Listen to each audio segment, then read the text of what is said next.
매일 이것을 챙겨 먹으면 신장을 살려서 소변 거품을 사라지게 한다는 사실 알고 계신가요? 콩의 모양과 팥의 색깔을 닮아 콩팥이라고도 불리는 신장은 두 개가 한 쌍을 이루어 복부의 뒤쪽, 배꼽 바로 위쪽에 위치하고 있습니다. 신장의 가장 큰 역할은 우리 몸에 노폐물을 걸러서 소변으로 배출하고 체내 수분과 전해질을 균형 있게 조절하여 몸의 항상성을 유지하는 것입니다. 간단히 말하면 신장은 몸의 정수기 역할을 하는 중요한 기관입니다. 그래서 신장에 문제가 생기면 우리 몸은 독소를 배출하지 못하고 체내에 점차적으로 쌓아가게 됩니다. 처음에는 별다른 증상이 없어서 문제가 있는 줄 모르고 지나치다가 신장이 많이 손상된 후에야 발견되어 결국에는 투석 치료를 받아야 하는 상황에까지 이르게 됩니다. 그래서 신장이 조용한 장기라는 별명까지 생기게 된 것입니다. 이 시간에는 신장이 나빠지면서 몸 곳곳에 이상 신호를 보내는 징후 3가지와 신장을 살리는 최고의 음식 5가지, 그리고 식습관까지 자세히 알려드릴 테니 끝까지 시청해 주세요. 신장이 망가지면서 우리 몸에 보내는 신호 첫 번째는 거품료입니다. 소변에 거품이 보이면 많은 사람들이 당황스럽고 걱정하기 쉽습니다. 일시적인 거품은 대개 신체 상태에 따라 발생할 수 있지만 지속적인 거품은 신장 건강과 관련이 있을 수 있습니다. 소변 속 거품은 단백질이 원인일 수 있는데요. 단백질은 양쪽 친화성 물질로 수분과 기름에 모두 영향을 미쳐 거품을 생성합니다. 건강한 사람이라도 일시적으로 단백질이 소변에 섞일 수 있는데요. 예를 들어 과도한 단백질 섭취나 격렬한 운동 후 체온 상승으로도 거품이 생길 수 있습니다. 또한 스트레스나 수면 부족 등도 원인이 될 수 있습니다. 하지만 거품료가 지속되거나 크고 중간 크기의 거품이 여러 겹으로 쌓이는 경우에는 단백질이 일정량 이상 소변으로 배출되는 단백뇨일 가능성이 있습니다. 이는 신장에 이상이 생겼다는 신호일 수 있으며 신장 기능이 떨어져 단백질이 필터링 되지 않고 소변으로 배출될 때 발생합니다. 또 고혈압이나 당뇨병과 같은 만성질환이 원인일 수 있으며 신장염, 방광염, 전립선염 등도 이에 영향을 미칠 수 있습니다. 그러니 거품이 5분 이상 지속되거나 소변색이 진하고 독한 냄새가 나며 밤에 화장실을 자주 가는 야뇨증 같은 증상이 나타난다면 전문의와 상담받는 것이 중요합니다. 신장이 망가지면서 우리 몸에 보내는 신호 2번째는 부종입니다. 혹시 아침에 일어나면 얼굴이 부어있고 저녁이면 다리가 퉁퉁 부어있지 않으신가요? 신장은 체내에서 불필요한 물질과 노폐물을 걸러내고 수분과 염분을 조절하는 역할을 합니다.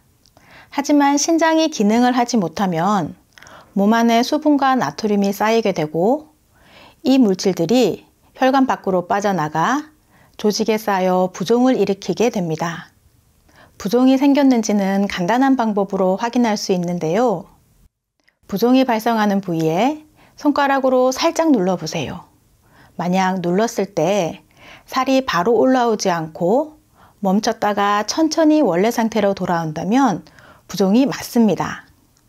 부종은 특히 얼굴, 발목, 다리, 손 등에서 자주 발생하며 부종이 3, 4일 이상 지속되거나 점진적으로 진행된다면 전문의와 상담을 받아보셔야 합니다. 신장이 망가지면서 우리 몸에 보내는 신호 3번째는 피로감과 식욕부진입니다. 신장은 하루에 약 180리터라는 거대한 양의 혈액을 걸러내는데 약 1에서 2리터 정도가 소변으로 배출되고 나머지는 몸으로 다시 흡수됩니다.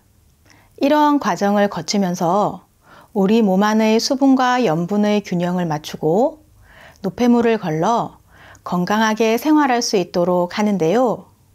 하지만 신장의 기능이 저하되면 노폐물을 걸러내지 못해 혈액이 탁해지고 그로 인해 피로감과 식욕부진으로 이어집니다. 무리한 신체 활동을 하지 않았음에도 피곤을 자주 느끼고 입맛이 떨어져 식사량이 줄어드는 증상들이 지속적으로 나타나면 신장질환을 의심해 봐야 할 것입니다. 이 외에도 특별한 이유 없이 허리와 옆구리에 지속적인 통증이 느껴지거나 등 쪽으로 느껴지는 통증은 신장 자체의 통증이거나 신장 주변 조직의 염증에 의한 것일 수 있으니 신장 검사를 받아보는 것이 좋습니다. 그런데 망가져가는 신장도 어떤 음식을 먹느냐에 따라 기능을 살리고 건강을 지킬 수 있는데요. 지금부터 신장을 살리는 최고의 음식 5가지를 알려드릴 텐데요. 그 전에 구독과 좋아요 꼭 눌러주세요. 매주 알찬 건강 정보로 찾아뵙겠습니다. 망가지는 신장을 살리는 최고의 음식 첫 번째는 오이입니다. 오이는 신장 건강을 지원하는 훌륭한 식품으로 수분 함량이 매우 높아 신장이 효율적으로 독소를 배출하는 데 도움을 주고 신장염으로 인한 부종을 완화시키는 데 효과적이며 비타민C의 항산화 작용으로 인해 신장의 세포를 보호하고 신장의 염증을 줄이는 데 기여합니다. 또 오이에 포함된 구연산과 마그네슘은 신장이 결석이 생기는 것도 막아주며 꾸준히 오이를 섭취하면 혈압 조절에도 유익하여 고혈압은 물론 저혈압에도 도움이 됩니다. 이처럼 오이는 신장을 보호하고 몸의 균형을 맞추는 데 매우 중요한 역할을 합니다. 망가지는 신장을 살리는 최고의 음식 2번째는 충분한 물 섭취입니다. 신장의 건강을 유지하려면 가장 중요한 것이 바로 충분한 수분 섭취입니다. 물은 신장이 정상적으로 기능을 발휘하는 데 필수적이며 체내 노폐물과 염분을 배출하는 데 도움을 줍니다. 물을 충분히 마시면 소변량이 증가하고 이로 인해 요로결석과 같은 문제의 위험을 줄일 수 있습니다. 그런데 수분 섭취가 부족하면 소변이 농축되어 신장에 부담을 주고 결석이 생기기 쉬워지기 때문에 규칙적으로 물을 마시는 습관이 중요합니다. 아침에 일어나서 마시는 미지근한 물 한 잔은 혈액과 림프액의 양을 늘려주고 노폐물 배출을 돕는 역할을 하므로 물을 천천히 조금씩 나누어 마시면 신장 건강을 유지하는 데 큰 도움이 됩니다. 그런데 아침에 찬물을 마시면 몸에 자극이 될 수 있고 특히 나이가 많으신 분들은 체온 저하나 소화장애를 일으킬 수 있으니 피하는 것이 좋습니다. 망가지는 신장을 살리는 최고의 음식 3번째는 블루베리입니다. 블루베리, 이 작은 열매에는 항산화 성분인 안토시아닌과 폴리페놀이 풍부하게 들어있어 신장 기능을 향상시키는 데 큰 도움을 주는데요. 신장 기능이 저하되면 칼륨 배출이 어려워지는데 블루베리는 칼륨 함량이 낮아 신장에 부담을 주지 않으면서도 염증을 감소시키고 신장의 해독작용을 돕습니다. 또한 신장세포를 보호하고 노폐물을 배출하는 데 기여해 신장 건강을 유지하는 데 유익합니다. 블루베리는 신장 외에도 박테리아 성장을 억제하여 감염을 예방하고 심혈관 건강을 증진시키며 당뇨 예방에도 효과적입니다. 그리고 비타민 K가 풍부해 뼈를 강화하고 시력 보호에도 도움이 됩니다. 이처럼 블루베리는 신장을 포함한 다양한 건강 문제를 예방하고 개선하는 데 중요한 역할을 하는 슈퍼푸드입니다. 망가지는 신장을 살리는 최고의 음식 4번째는 사과입니다. 우리에게 가장 친숙한 과일인 사과는 식이섬유와 황산화 물질이 풍부하여 신장 건강에 도움을 주는 좋은 식품입니다.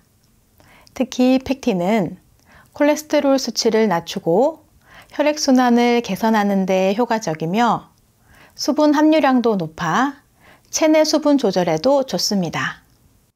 또 사과에 풍부한 폴리페놀이란 황산화 성분은 세포의 손상을 막고 체내 독소를 배출하는 데 도움을 주어 신장을 보호하고 신장의 기능이 저하되는 것을 늦출 수 있는데요.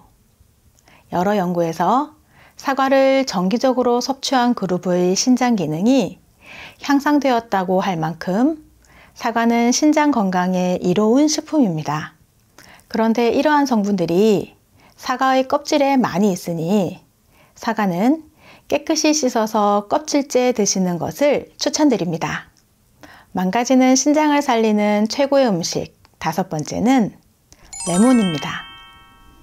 레몬은 칼로리가 낮고 수분이 많으며 비타민과 인, 무기질, 식이섬유 등 우리 몸에 이로운 성분들이 풍부한 과일로 비타민C가 피부 미용과 피로회복, 노화 방지는 물론 면역력 향상과 혈액순환에도 탁월한 효능을 보입니다.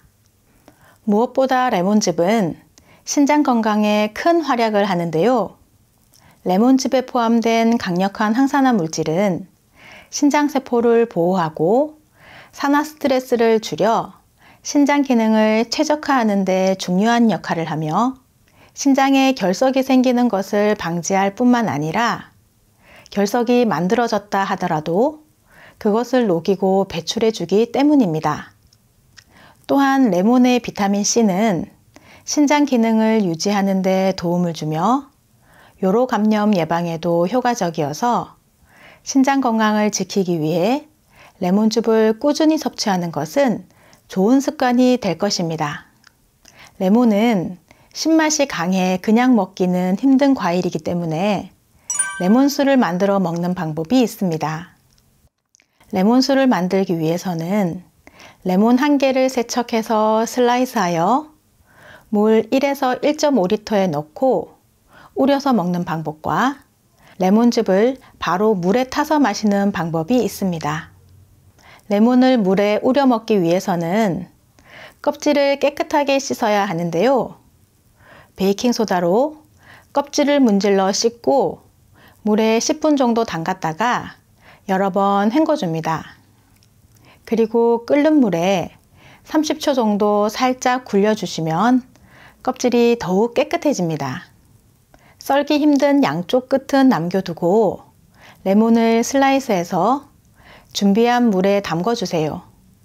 이때 소금을 반 티스푼 정도 넣어도 좋습니다.